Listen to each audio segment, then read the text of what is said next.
ये जो समाज है, इस समाज में मुद्रा की बहुत ही अजीब लीला है। मुद्रा के बारे में कहा जाता है कि ये एक अच्छा सेवक है, परंतु ये एक बुरा मालिक है।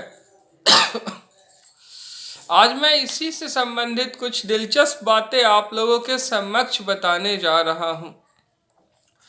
दरअसल एक इंसान के पास, जब वो मध्यम वर्ग से है या निम्न मध्यम वर्ग से है, गरीब ही होते हैं, तो उस दो विकल्प होते हैं।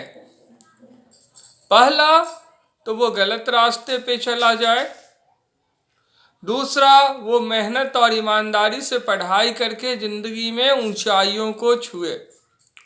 जब वो मेहनत और ईमानदारी से पढ़ाई करता है तो उस समय में भी उसके पास दो विकल्प होते हैं। या तो वो सरकार के अधीन होकर नौकरी करे या फिर प्राइवेट नौकरी करे। नौकरी के दृष्टिकोण से यही दो विकल्प हैं। अब इन दो विकल्पों में से अगर कोई इंसान अधिक प्रतिभा से संपन्न है और वो लगातार पढ़ते रहना चाहता है, तो सरकारी नौकरी से दूर रहकर वो प्राइवेट में कुछ अपना आय हेतु कार्य करना चाहेगा। अगर कोई बहुत ही प्रतिभाशाली है और आय हेतु कार्य किया और उसकी आयु अधिक हो गई, तो वो किसी प्राइवेट नौकरी में जाएगा।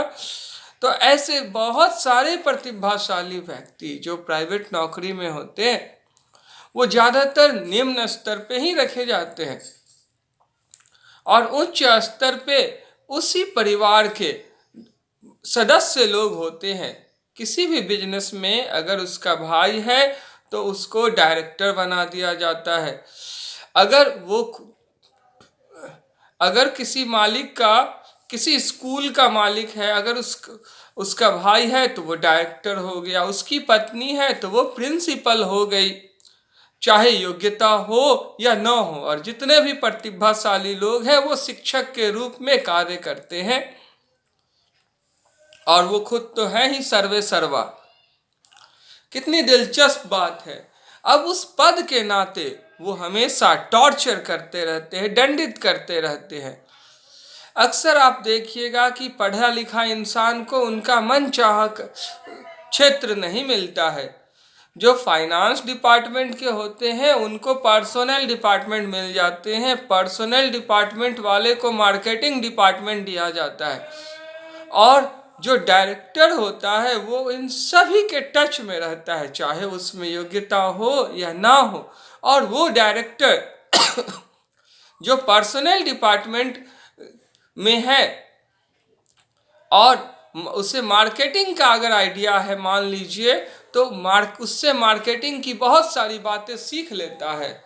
और जो व्यक्ति मार्केटिंग डिपार्टमेंट में है और पर्सनल डिपार्टमेंट में के बारे में बहुत कुछ जानता है, उसको से पर्सनल डिपार्टमेंट के बारे में बहुत कुछ सीख लेता है। और वो व्यक्ति जो पर्सनल डिपार्टमेंट के बारे में बहुत कुछ बताया है, उसको मार्केटिंग डिपार्टमेंट के बारे में, मार्केटिंग डिपार्टमेंट के विशेषज्ञ जो कर्मचारी है उससे मिली जानकारी के आधार पे जानकारी देता है और अपना मुझ पे ताव देता है, यानी अपने आप को बहुत बड़ा मार्केटिंग का स्पेशलिस्ट कहता है, जबकि वो किसी और व्यक्ति की मेहनत है, पर्सनल डिपार्टमेंट में है। और उसको और मार्केटिंग डिपार्टमेंट का जो मैनेजर है वो अगर पर्सनल डिपार्टमेंट में है तो पर्सनल डिपार्टमेंट के जानकार व्यक्ति से जो उसे इंफॉर्मेशन मिली है वो उसको बता करके खुद को अधिक काबिल समझता है। और टाइम टू टाइम लोग डांट फटकार भी लगाते रहते हैं, पैसे का रौब दिखाते रहते हैं। इस प्रकार से शोषण की जो क्रिया है पीढ़ी दर पीढ़ी चलती जा रही होती है। और इसमें लोग बस दूसरों के भावनाओं की कहीं कोई कद्र नहीं करते। मौद्रिक प्रकोप इस कदर हावी होता है कि मौद्रिक प्रकोप की आड़ में लोग परिवार में बिखराव ला देते हैं और स्वाभाविक तौर पर लोग जो है अपनी रोटियां सेकते जाते हैं, अपना उल्लू सीधा करते जाते हैं। शोषण की ये क्रिया पीढ़ी दर पीढ़ी चलते रहती है। पढ़ाई लिखाई शिक्षा जो है वो लगातार संघर्ष की आग में जलते रहती है, तपिश होती रहती है। कैसी अजीब विडंबना है। पैसे वाले घर में जो जन्म लेते हैं, चाहे वो पढ़े हो या न पढ़े हो, पैदा लेते ही मालिक हो जाते हैं। जबकि जीवन भर 20 साल पढ़ाई करके एक ज्ञानी व्यक्ति का पुत्र ज्ञानी बनता है और पढ़ लिख कर भी वो नौकर ही रहता है। इन सब का एकमात्र विकल्प है पूरा परिवार विश्वास करके और पढ़ा लिखा व्यक्ति को एंटरप्रेन्योरशिप के लिए बढ़ावा दे, उसका अपना साहसिक उद्यम स्व व्यवसाय को प्रोन्नत करे, मिलजुल करके उन्नति प्रदान करे। देखिए इतिहास बदलेगा, देखिए वो अपना इतिहास लिखेगा। स्वरोजगार से बढ़ करके इस दुनिया में कुछ नहीं है। पिंजरा चाहे लोहे का हो या सोने का, पिंजरा ही होता है। पट्टा किसी का भी हो, पट्टा ही होता है।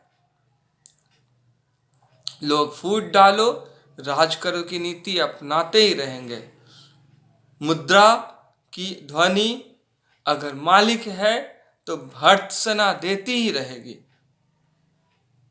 धन्यवाद।